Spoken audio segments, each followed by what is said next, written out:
उम्मीद नहीं है, सच्चाई है। जी बताइए। बीजेपी जो है वो मणिपुर का एकदम किसी भी हिस्सा, किसी भी कोने को मतलब उसको तोड़ने से या बिखरने से पूरा उसके विरोध में है। तो मणिपुर एकदम शांतिपूर्ण प्रदेश रहेगा।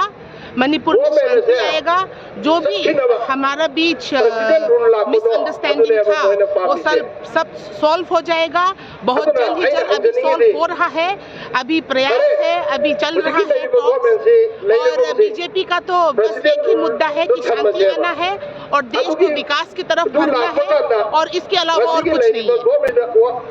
बीजेपी के कार्यकर्ता तो पहले से ही हम लोग बहुत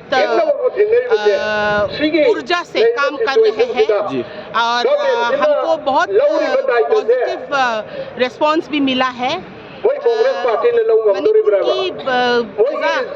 का कार्यकर्ता लोग कुछ समय से थोड़ा सा मतलब लो प्रोफाइल में था, क्योंकि देश में हमारा जगह में मणिपुर में प्रदेश में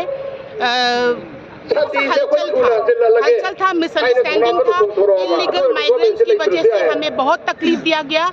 लेकिन उसकी वजह से मणिपुर में फेंसिंग हो रहा है, बॉर्डर फेंसिंग चल रहा है, एफएमआर रुक गया है। और अभी हमारा भारतीय जनता पार्टी मणिपुर में एनआरसी जरूर लागू करने के लिए ये वादा किया है। बहुत फायदा होगा, क्योंकि ये देश एक है। हमारे देश में छोटे छोटे कम्युनिटी भले बहुत सारे हैं, लेकिन देश एक है।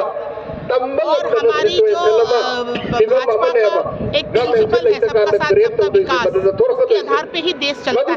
भारतीय जनता पार्टी की वजह से, मतलब इसकी सरकार आने की वजह से और अमित शाह जी की आने से ये जरूर सबको साबित हो जाएगा कि अमित शाह जी मणिपुर से बहुत प्यार करते हैं और मणिपुर की किसी भी सिटीजन को, किसी भी नागरिक को चोट पहुंचाना या ठेस पहुंचाना नहीं चाहते।